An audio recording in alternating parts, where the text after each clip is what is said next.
you even call me up when I never wanna see ya? I'm just on my way back. Hi, Tiffany. Welcome back to my classroom. How are you? How have you been? It's been so long since I last saw you. I've missed you. Today we have a little bit of a random reading vlog. I just randomly read 2 books and filmed it. I guess that's kind of how like reading vlogs go sometimes, isn't it? I read 2 horror books and they both kind of traumatized me in different ways. So that's kind of fun. Listen, Tiffany, this video has a little bit of everything for a little bit of everybody. We've got like 8-foot tall pigmen. We've got abusive fathers and aunts. And we've got men kissing each other and me losing my mind over it. So if those things seem interesting to you, I don't know, maybe like stick around, maybe like chill out, maybe like grab a little coffee, grab a snack, let's hang out. I'm gay. I like women. I like trans people. I like non-binary people. I'm literally up for literally anyone and everything. Being gay kind of requires you to let go of gender roles. And that's where today's sponsor, Beducated,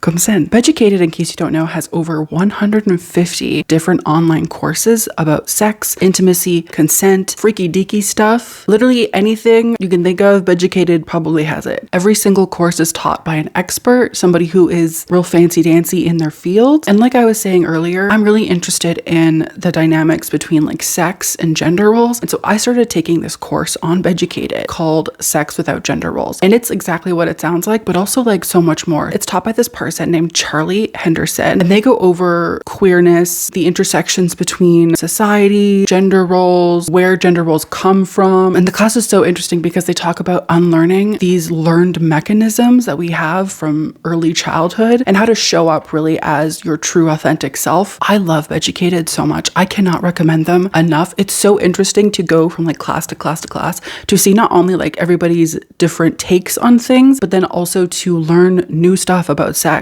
about intimacy. I love it. I'm like a little sponge. I'm like a little sexy sponge. If you're a little bit hesitant, no worries, Tiffany. First of all, when you sign up for Beducated, the first 24 hours are free, so you can like peruse, check it out. Also, you have a 14-day money-back guarantee. And Beducated, they came to me, okay? They said, Jordaline, we want people to be freaky deaky, and we want you to talk about getting freaky deaky. Plus, we also want to give them a huge freaking discount. Right now, if you sign up for Beducated and their yearly pass, you can get 65% off.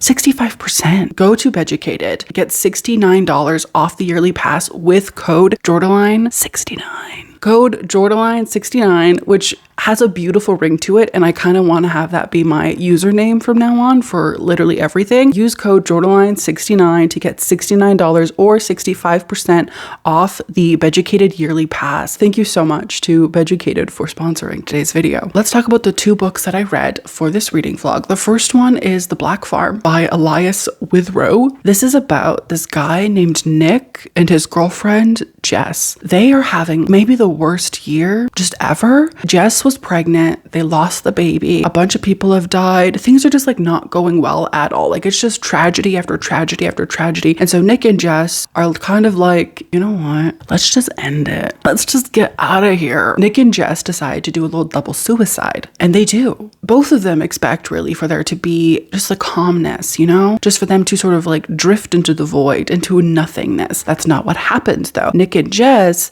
are taken to the Black Farm. And you're like, Jordaline, what is the Black Farm? Let me tell you, you sweet little crumble cookie. The Black Farm is basically purgatory in a sense, specifically meant for people who kill themselves. The Black Farm is not like a good vibe. It's not a good vibe at all. It's full of these like weirdo mutant monster things that like want to torture you and like do horrible, horrible things to you. And that's where Nick and Jess are. But when Nick comes to at the Black Farm, he doesn't see Jess. She's nowhere to be seen. He's like, oh no, my GF is like missing. Nick decides, I'm gonna find her and we're gonna get the fuck out of here. Also read Itch by Gemma Amor. This is a book that I don't own physically. I chose to read it very randomly. I listened to the audiobook and it's about this girl. She has recently moved in with her father because her ex-girlfriend tried to kill her. So her ex-girlfriend had like a little brick, like a little bricky brick, and threw it at her and she hit her head. Now she's got this like scar thing. It's not good. she's staying with her dad in her hometown. Things aren't going that well, obviously, because she's like traumatized. She's anxious. Plus, to make matters worse, one day she just stumbles across a fucking corpse in the forest. In finding the corpse, a lot of weirdo bad stuff starts to happen, and it really opens a can of worms. Kind of literally. Our main character is thrust into this murder to see what happened to this young woman, and also the other young women who have also been found dead for years. I hope you enjoyed the vlog. I'll see you soon. Bye. 過ぎたことを忘れて甘い音に委ねても溶けるように合わさり合う体立ち止まる前に夢中にさせてあげる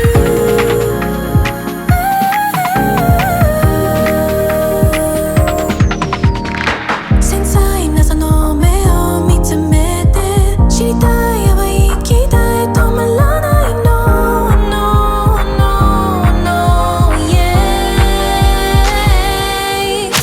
Say you're never gonna let this fade Say you're here to build and not to break Sway to the music that we're gonna make tonight Hi, welcome to this reading vlog. First things first, I am currently reading Black Farm and I need to talk to you about it, okay? I just need to talk to you about it because I started it yesterday. I have about 2 hours or so left on the audiobook. I really like it so far. Like more than I thought I would. I kind of went into it and I was like, this might be like a weirdo men's horror kind of moment. Like no offense to men's horror, but that's kind of like the vibe it gave me at first where I was like, I don't know if I'm going to be like a really big fan of this, but I do like it. I'm very interested to see how it ends, where it goes. It feels very much like an extreme horror novel. And I'm honestly not sure if it categorizes itself that way. I feel like it should because it's much more gratuitous and violent than a lot of horror that I've read. I feel as though it compares to Jack Ketchum in some ways, in terms of its violence, in terms of the gore, in terms of the body horror. Not only just the body horror, but also like the psychological horror. A lot of really fucked up shit happens. And like, especially in the first 100 pages.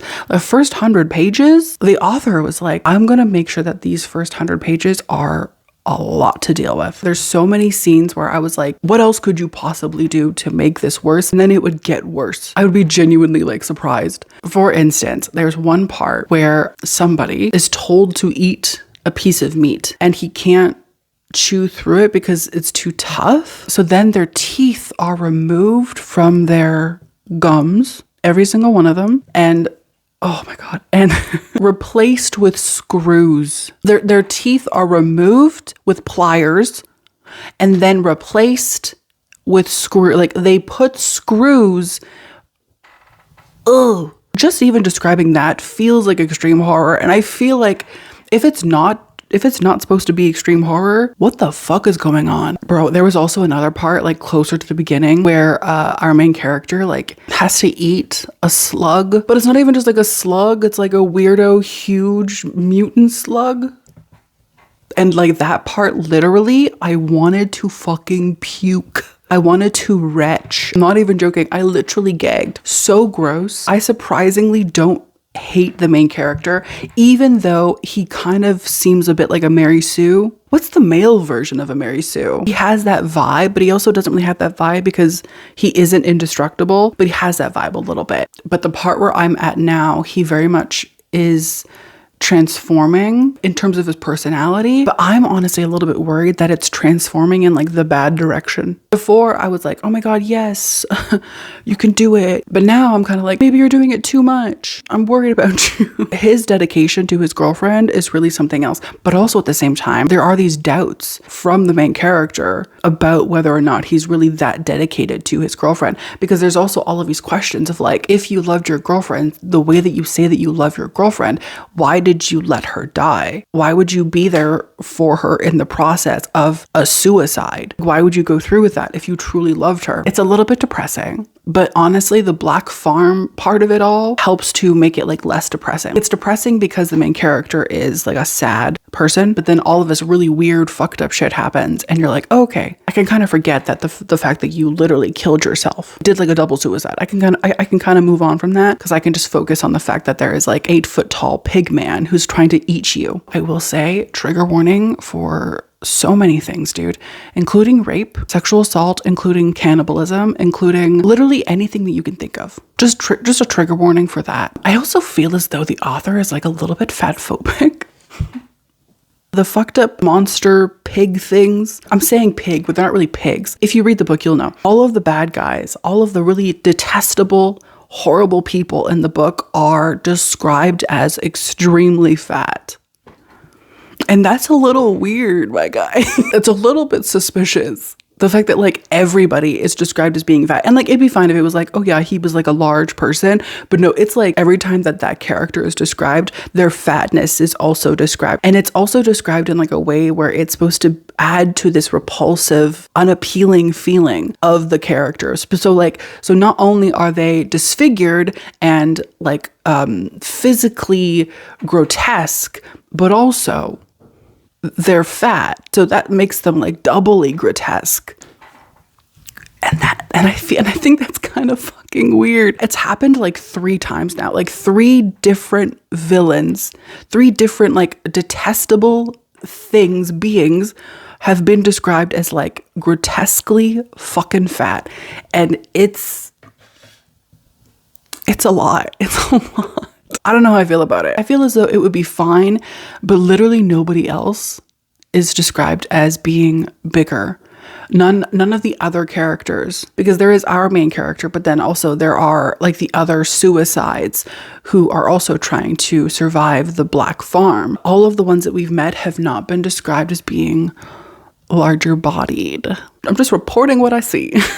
I'm really interested to see, first of all, if he can fucking unite with his girlfriend, because the guy is doing everything he possibly can to get his girlfriend back. And I'm also interested to see if they can escape the Black Farm. There have been a few things where it's kind of like Chekhov's gun kind of thing, where it's like, we have this raft that goes out to the ocean that we could potentially use to escape. Oh, there are these lights in the sky that everybody is seemingly afraid of for no reason. You know, Chekhov's raft, Chekhov's lights. I also started rereading Sasaki and Miyano. And I'm literally obsessed. I love them so much, dude. It's like eye bleach, but for my soul. It's not even just because I'm reading this like really gross book. It's also because I just need it for my heart to be happy. Oh, that's the thing, dude. I can't die because I need to know how Sasaki and Miyano ends, because I need to be alive for it to finish. If I die before Sasaki and Miyano ends, I will never rest. Okay? Don't you dare say R.I.P. Jordaline, because it's not gonna be true, bro. I will not be resting peacefully. I will be resting angrily, in absolute suffering and agony. Anyway, I am a dedicated Fujoshi. Absolutely dedicated. Will, even in death, bro, if I die before Sasaki and Miyano ends, you have to have my headstone be like Sasaki and Miyano themed. You have to have them together on my headstone. Don't even have a photo of me, bro. Just have Sasaki and Miyano. Oh, I wish. Honestly, at my funeral, don't put any photos of me. Just put Sasaki and Miyano. That's how dedicated I am. That's how much I love this IP. I will update you when I finish the book. I also don't really know what I want to read after I finish the Black Farm. And maybe I'll do like a poll on Patreon or something. Ask them what they think. Maybe. I don't know. Either way, I'll let you know. Okay, it was good seeing you. You look great. Bye.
Hi, Tiffany. Listen, let me be honest with you, expeditiously, for real with you. I've already filmed this clip. I talked about the Black Farm. I talked about Itch. I talked about gay shit. And then my stupid, dumb, motherfucking ass accidentally deleted the footage. And I tried to get the footage back, Tiffany, but it was permanently deleted. And what's crazy, Tiffany, what's crazy is I had edited the footage, all of it. It was a 26-minute clip, and I edited the whole thing, the entire thing, but then deleted the file.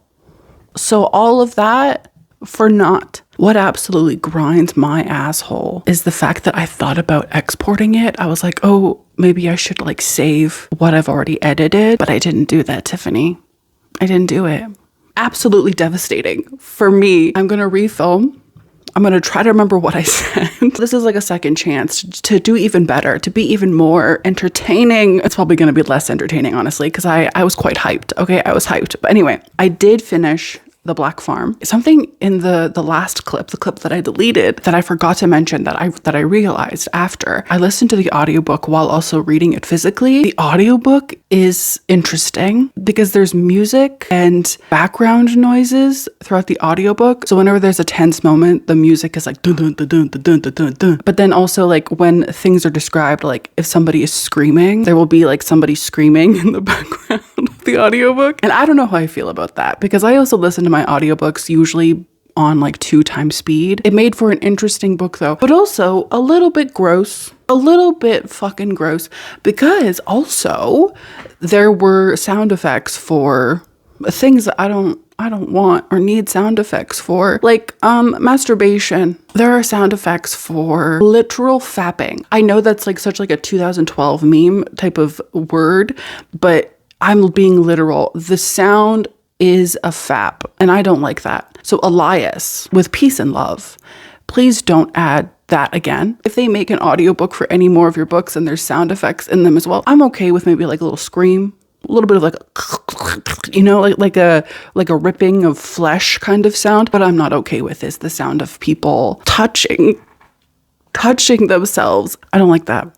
I don't like that even a little bit. Just some constructive criticism, some feedback for you. Overall, I did enjoy the book. I don't think necessarily that it's anything crazy or super special. No offense. I did enjoy it, but the main character lacks character development and also a personality. Even though I read about him for a good 300 pages, I don't really know who he is. I know that he really, really likes his girlfriend. And like, that's about it, my guy. I would say that the book is much more plot driven than it is character driven, which isn't necessarily a bad thing. Like, that's just like a thing that kind of happens sometimes with books. I do prefer a book that is a bit of both. I do love finding characters that I like, that I want to know more about, that I'm like fascinated with. And there wasn't really any room in this book for me to feel fascinated with the main character. Also, even though he doesn't have a personality, I feel as though there was like a shift in his personality. One thing happens, this guy snaps and he's like a completely different person. Maybe that could be attributed to the trauma. The book is gruesome. I might have mentioned this in the last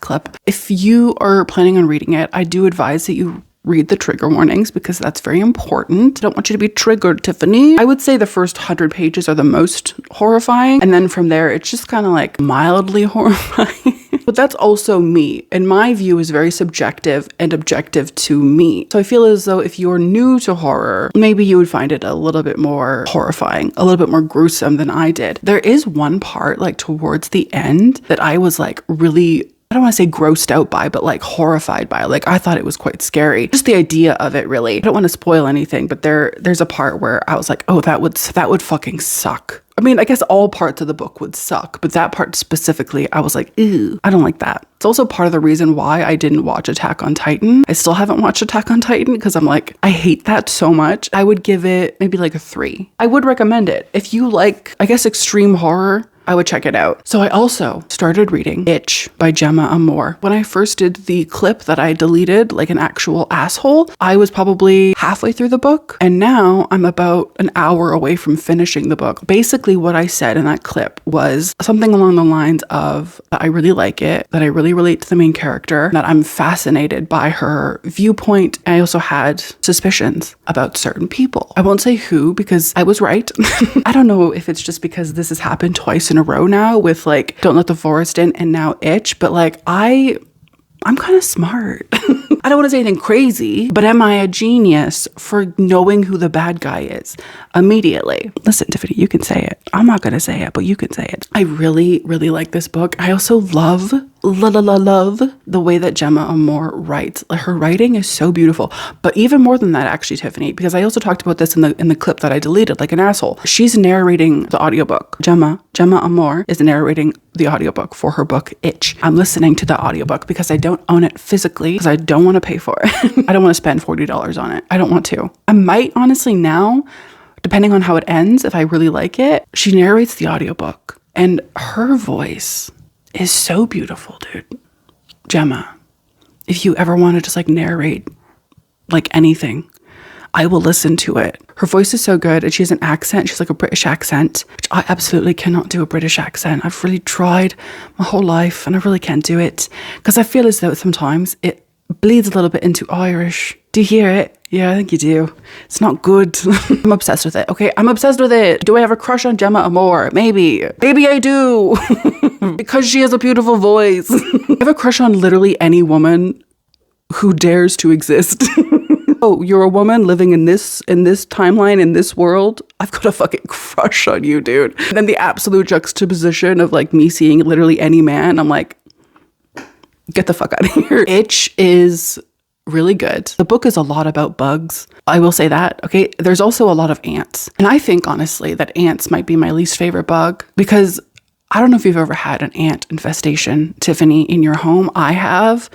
And the way that shit traumatized me a little bit. Just seeing ants now, I get the heebie-jeebies. My skin fucking crawls, dude. I hate ants. They're fucking disgusting to me. There's a lot of ants in the book. And honestly, just like thinking about it makes me itchy. Ew. The book is a lot about trauma. It also feels like it's about love and the love that we accept because we think we deserve it. It's like that quote from that fucking book. I forget what it's called. Even though it's not necessarily actually love. Like in some cases in the book, it's neglect, it's abuse. Also, it is gay. It's gay in the fact that the main character, I think, is a lesbian, but the book isn't like romantic. It's actually kind of like a sad lesbian story, if anything, but the absolute audacity of literally any of these characters, the people in this book have the audacity, the nerve, the gumption, the gall. At one point, our main character's dad does something, and the way that my body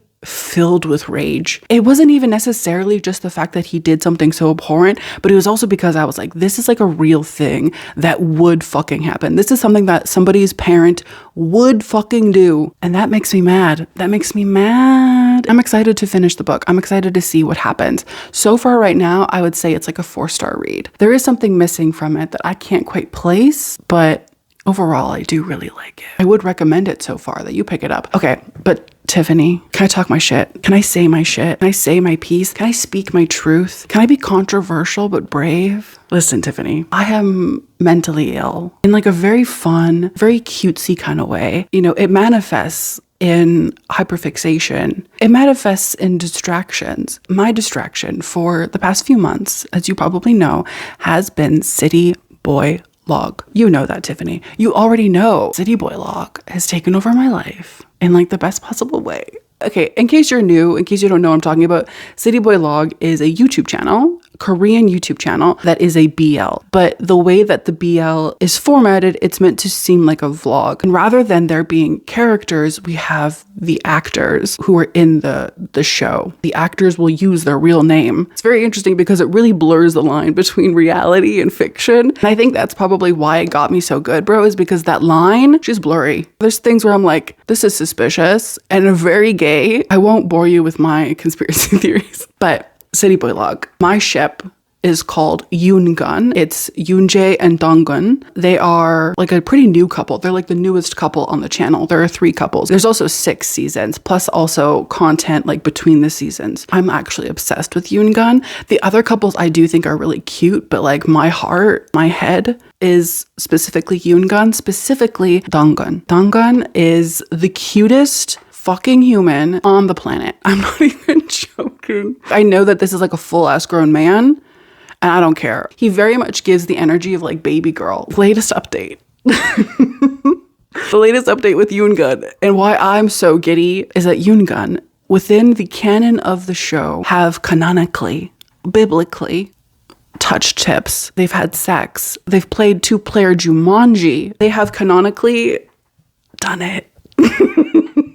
This happened last time too in the clip that I deleted like a fucking asshole. I talked about Yoongun and them playing 2-player Jumanji, and I got so red, bro. And it's so embarrassing because like I'm a full grown woman, Tiffany. I'm a woman. I have rant and shit, but I'm absolutely giggling, kicking and screaming over these 2 men just like kissing on the mouth. When your ship sails, that's such a beautiful and like satisfying feeling. And I honestly today was like, should I start writing fanfic? Anyway, so let me paint you this picture, Tiffany. It's Donggun's birthday. Yoonjae does the cutest fucking shit possible by setting up like a little surprise sort of thing for him where he blows up a bunch of balloons. He puts up this like bubbly letter balloon happy birthday sign. He makes a path out of balloons from the door.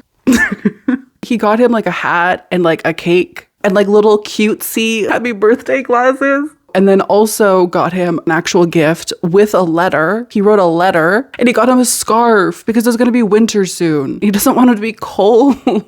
So fucking cute. Yoonjae also made him seaweed soup. That was also really cute. It's just like the most wholesome, sweet content. But then we get to like the end of the video. The end of the video, they're like playing couples Jenga. Which I don't know if that's like a thing. I think it is, right? Like it's like a thing where it's like, take off your clothes or whatever. Like, you know, because of how, anyway, they're playing couples Jenga. Donggun pulls a Jenga piece. It says to kiss the other person on the neck for 30 seconds. And Tiffany, when I tell you, it's not even like a fucking regular kiss on the neck situation. Do you know what I mean? Don't look at me. Don't look at me. It's not even like a regular kiss on the neck situation. It's like a full hickey sucking neck situation. That little clip of him kissing his neck for like 45 seconds might be like the most intense thing that I've ever seen in my entire life. I hate saying this because it's actually embarrassing, but it's wet. It's wet. Anyway, I'm going to move on from that because I'm totally normal about it. So that happens. And then there's like this awkward moment. They want to like continue on, but they both feel awkward about it. Long story short, they end up making out on the couch. They move to the bedroom. They move to the bedroom where Yoonjae pushes Donggun onto the bed. Pushes him onto the bed, gets on top of him. Listen, I'm a full fucking fujoshi, dude. Like, you know how fujoshi translated is like rotten girl, rotten woman? That's an apt description for me. I'm rotted, bro, to the fucking core.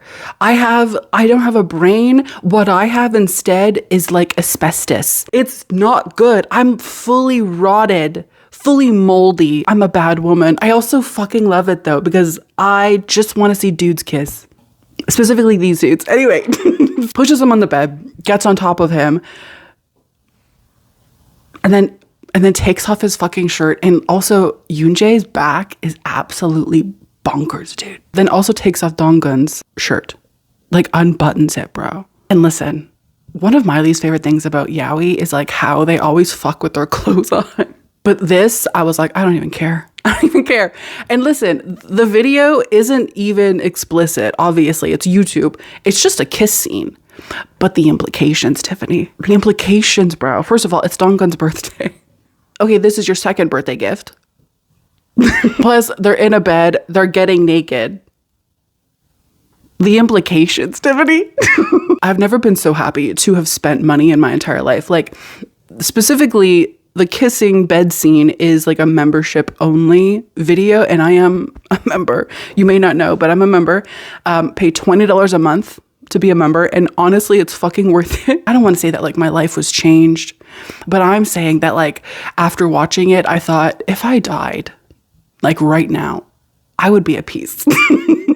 I would be at peace knowing that my ship, that Yoonjae and Donggun have canonically, biblically touched each other's bodies.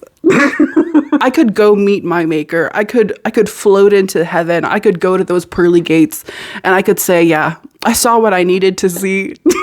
Once again, I have been yapping for 30 minutes. Let's hope I don't delete this fucking one.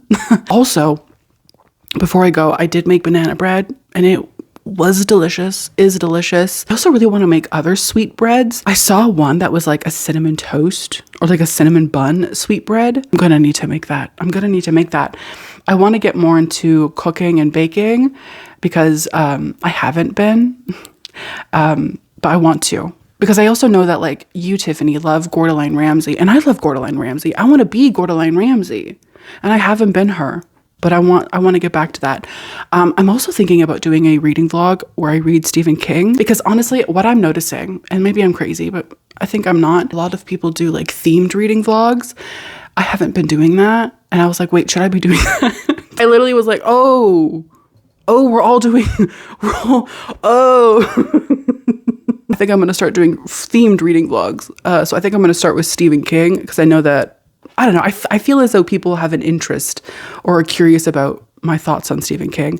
Maybe they're not though. Maybe that's actually a little bit narcissistic. Anyway, this has fully been 30 minutes. So I'm actually going to go. Anyway, it's been so good talking to you. I'll see you soon. Bye, Tiffany. Goodbye. We're in the crowd, everybody's dancing now. Let's leave them behind. You say, get my jacket. We're in your house, but it feels like home somehow. Can't deny this is where I'm supposed to be tonight. And love is paradise. Said I shouldn't stay, but you look so pretty, pretty boy. Won't go all the way, but I'll let you pretty, pretty close. You've got that look in your eyes, oceans deep. It looks like I don't have a choice when you look so pretty, pretty boy. Cherry on top when I'm getting under you. That 70s pop playing from your speakers. Ooh, this kind of touch is one I can't afford to lose. All the stars in the sky and the shining silver moon. Got nothing on you. Said I shouldn't stay, but you look so pretty, pretty boy. Won't go all the way, but I'll let you pretty, pretty close. You've got that look in your eyes, oceans deep. It looks like I don't have a choice when you look so pretty, pretty boy.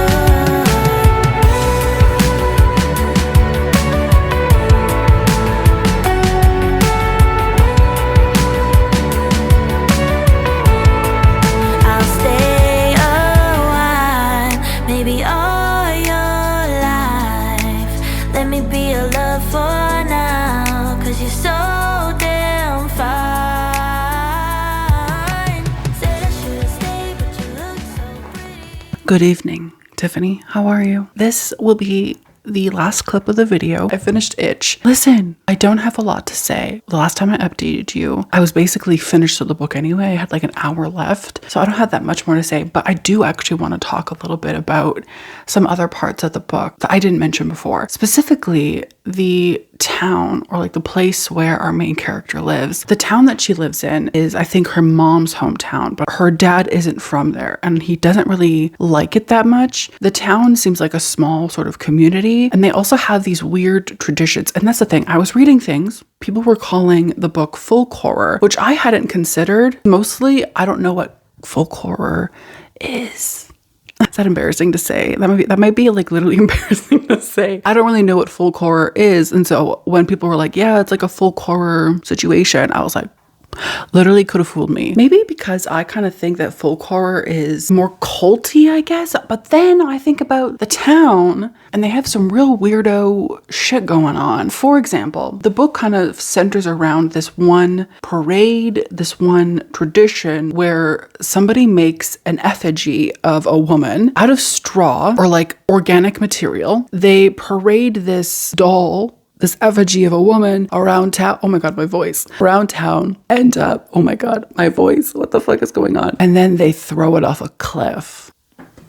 But like the doll is specifically made to look like a woman. The whole thing is super misogynistic. It was based on a tradition of like punishing women who were too domineering, too like overbearing, basically sacrificing to the devil, because that's the thing too. They're sacrificing this thing to the devil. Like it's a devil-ish ritual. The whole thing is super misogynistic. And then on top of that, you have like the dead bodies of these girls. I don't want to say anything. I don't want to say anything to spoil it, but everything like ties together in like a really horrifying way. There were many, many scenes that made me, first of all, physically sick. Like I wanted to, it's literally disgusting. Not as disgusting, I will say, as the Black Farm, but still pretty gross. But I'm also like not a fan of bugs. I'm not here for a bug. I think honestly like worms and stuff, whatever, but an ant? I also don't mind spiders. Spiders I'm chill with. I think it's specifically the ants.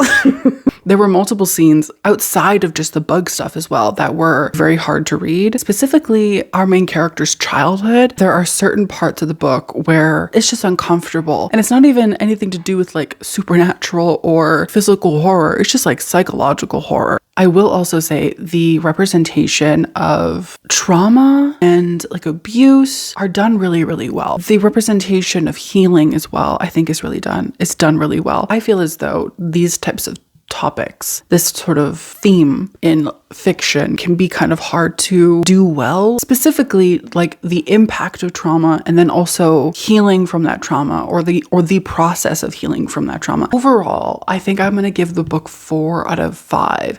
I kind of wish I hadn't guessed who the killer was. Really wish I didn't know, but I was expecting it basically for most of the book. That was kind of a bummer because I really wanted the experience of like, oh my God, kill surprise. What? I really liked it. I don't know if I'm going to buy it physically. When I first started reading it, I was like, I do really like this.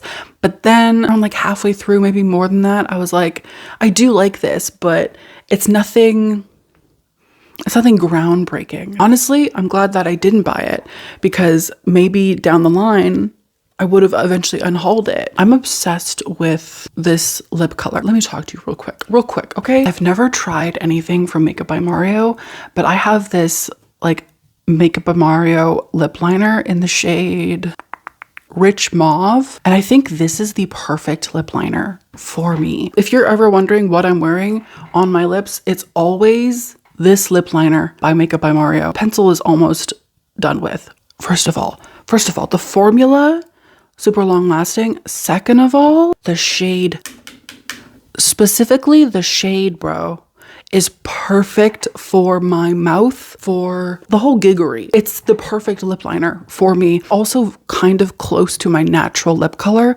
which is something that I always look for. I'm also wearing the Makeup by Mario like lip gloss thingy. This is in shade Rosewood Glow. It's a lip plumping serum. Also, I have been obsessed with Tatcha. I've been using their rice face cleanser and the purple jar moisturizer. I forget what it's called. Every single time I wash my face, put on that moisturizer. It's like hydration fucking station, bitch. I also got their dewy skin mist, but I don't think I like it. Every time I use it, I feel as though it's giving more grease than it is glass skin. Anyway, Tiffany, that's it for me. I hope you liked this video. Please let me know in the comments down below what you thought of the books, if you've read them, if you want to read them. Tell me everything. Update me, okay? Give me the drama, give me the tea. Thank you so much, Tiffany. Don't forget to hit subscribe because we talk about spooky shit, talk about creepy shit, we talk about ants and itching and shit. Also, how we have a crush on Gemma Amore. Oh my God.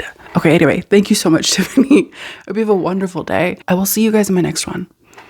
Goodbye. You're stunning. You're gorgeous. You're beautiful. You're like Linda Evangelista. Bye. Wanna go dumb? Yeah, I need that. We don't give up. Where my girls at? Wanna cop this Louis V bag? Born to slay. I'm counting up, talking